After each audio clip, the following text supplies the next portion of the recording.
नमस्कार। आज के इस शानदार 8 के एक्सप्लेनर में हम सीधे काम की बात पर आते हैं।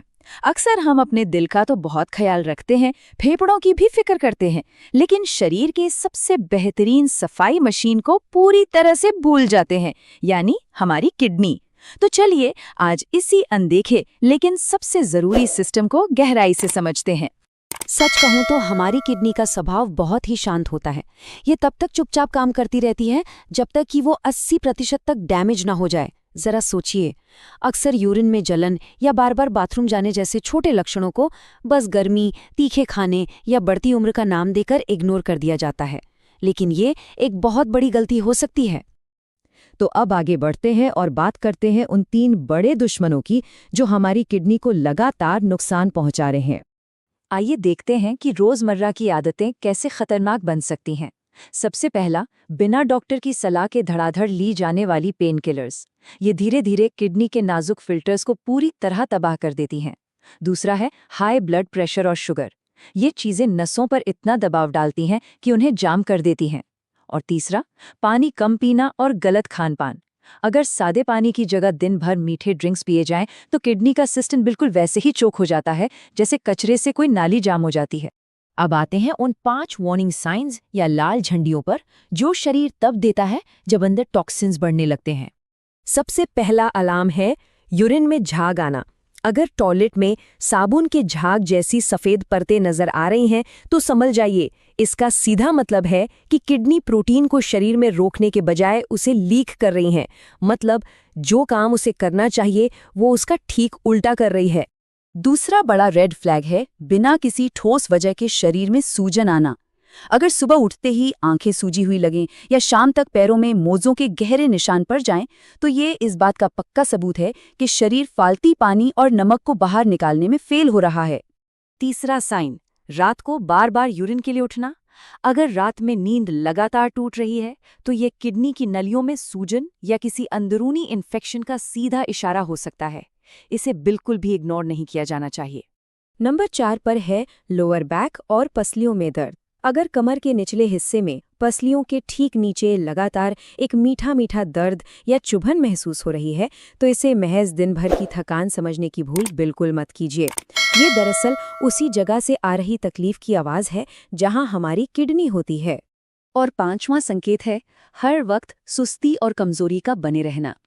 देखिए, जब फिल्ट्रेशन का काम रुकने लगता है तो खून में टॉक्सिन्स और जहर इकट्ठा होने लगता है, और इसी का नतीजा होता है कि शरीर में बिल्कुल भी जान महसूस नहीं होती और बस लेटे रहने का मन करता है। खैर, परेशान होने की जरूरत नहीं है, क्योंकि अब हम बात करेंगे इसके सॉल्यूशन की। 3 दिन का क्लेंजिंग रेमेडी, यानी आयुर्वेद का वो खास नुस्खा जो इस सिस्टम को फिर से एक्टिव कर सकता है। इस सफाई अभियान की सबसे बड़ी हीरो है एक खास जड़ी बूटी, पुनर्नवा। इसके तो नाम में ही इसका काम छिपा है। पुनः यानी फिर से और नवा मतलब नया। शाब्दिक अर्थ ही है फिर से नया कर देना। इस जड़ी बूटी में इतनी कमाल की ताकत होती है कि ये किडनी के सबसे गहरे कचरे को भी खींचकर बाहर निकाल देती है और डैमेज हुई कोशिकाओं को फिर से रिपेयर करने में मदद करती है। अब पुनर्नवा तो मेन है, लेकिन इसके साथ 4 और सपोर्टिंग हर्ब्स मिलकर एक टीम की तरह काम करती हैं।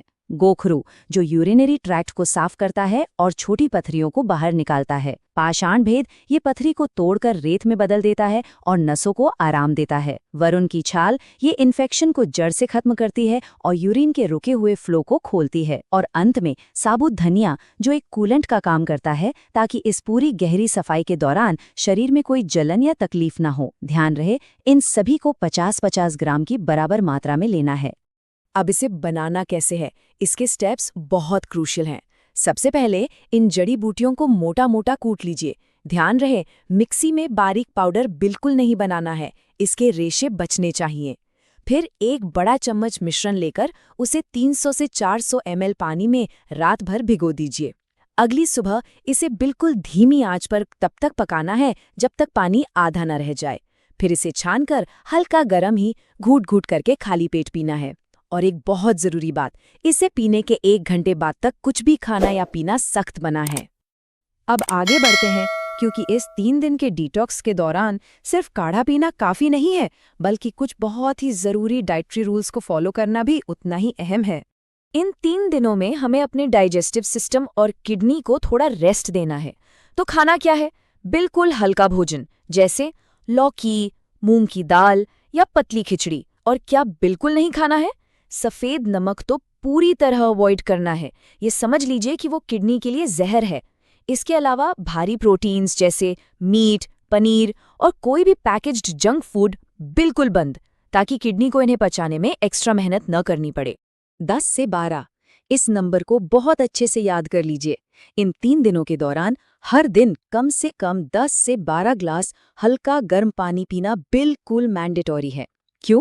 क्योंकि पानी ही वो जरिया है जो काढ़े द्वारा निकाले गए उस ढीले कचरे और टॉक्सिन्स को बहाकर शरीर से बाहर लाएगा। चलिए अब जल्दी से कुछ उन कॉमन सवालों पर नजर डाल लेते हैं जो अक्सर इस रेमेडी को लेकर पूछे जाते हैं। ओवरऑल देखा जाए तो ये क्लिनजिंग रेमेडी काफ़ी सेफ है। जैसे कि पीरियड्स के दौरान इसे लेना बिल्कुल सुरक्षित है, बल्कि ये तो दर्द को कम करने में भी मदद कर सकता है। दूसरा, 12 साल से ऊपर के बच्चों को इसे आधी डोज में दिया जा सकता है। और तीसरी सबसे ज़रूरी बात, अगर किसी को डायबिटीज़ है और उनकी दवाइयाँ चल रही हैं तो दवाइयों को बिल्कुल नहीं रोकना है। बस अपनी रेगुलर दवा और इस काढ़े के बीच कम से कम 2 से 3 घंटे का गैप ज़रूर मेंटेन करना है। तो अंत में, क्या अब वक्त नहीं आ गया है कि हम अपने शरीर की इस सबसे अहम सफाई मशीन को वो आराम और देखभाल दें जिसकी वो हकदार है? सेहत की जिम्मेदारी अपने ही हाथों में होती है और बस थोड़ी सी सही जानकारी से बहुत कुछ बदला जा सकता है। उम्मीद है आज का ये एक्सप्लेनर काफ़ी काम का साबित होगा। इसी विचार के साथ हम आज की बात यहीं खत्म करते हैं।